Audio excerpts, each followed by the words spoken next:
First and foremost, I would like to thank my father-in-law who had this initiation of starting an engineering college or a medical college or a dental college for a woman. It's his brain.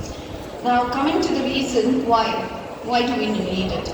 Today's the gross enrollment ratio of the female in Hyderabad is more than the males, and the need of the hour. So I think like if I'm not wrong, it's almost 41.6% is the gross enrollment ratio, and which is the highest in our Telangana as compared to any other state.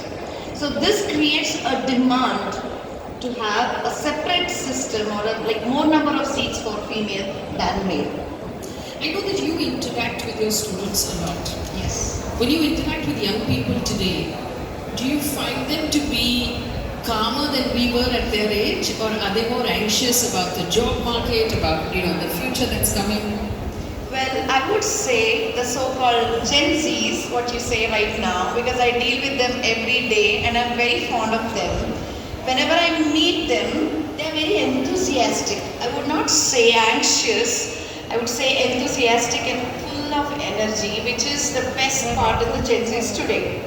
And they are full loaded with technology. They have this all, even if I think my son comes under Gen Z only. My younger son is Gen Alpha. I'm trying to learn them. Well, coming to Gen Zs, I would say they are very inquisitive. They are very curious, and that's the best part in them. But this curiosity sometimes may mislead you in a wrong way. You have this abundance of energy. You have to use it in a right way. Not just about technology, not just about AI. It's not just about quantum computing. It is about many things. So I feel that today's generation, rather than having your mobiles, your IT, your technology in front of you, you should plan to implement or execute the things in a right way. Your energy should be diverted in a right way. It should be for the country, for the nation, not against the nation.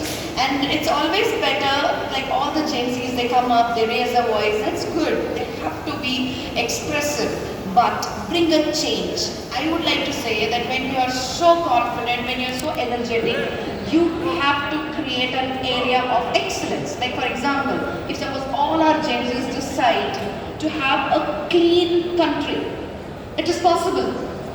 But you should be on a mission, plan a mission. I request all the Gen Zs to have some motto for yourselves. Yes. If we talk about the education sector specifically,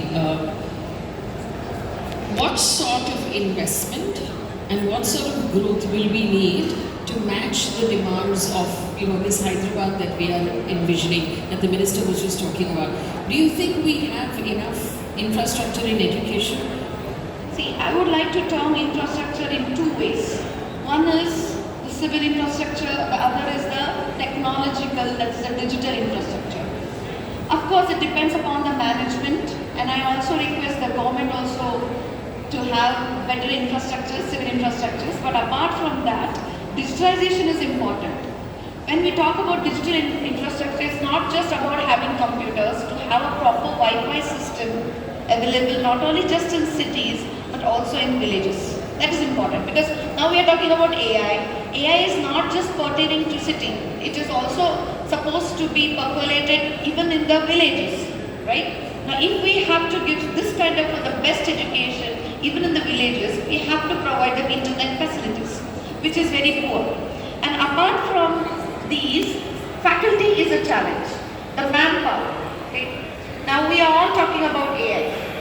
Now I would like to ask how many faculty are actually available to teach AI? That's a question, right? So we can buy as a management. Now it all depends upon one-to-one person. Some managements are choose होते हैं, कुछ management हमारे जैसे बड़े दरियादी होते हैं. Where we see to it that we give the best classrooms, we give the best infrastructure, we give the best equipments and everything. Because finally, this is what today's education system shouldn't be bookish. It shouldn't be theoretical. It should be more of skill and technology. So the moment I say skill, when it comes to doctors, you should have the best hospital. You should have the right clinical material. You should have the right faculty. The when it comes to technology center, they should have a proper incubation center in each and every institution. You should have a proper incubation so that at one end you learn, at one end there's academics, the other end is research and industry exposure. In fact, that was going to be my next question to you.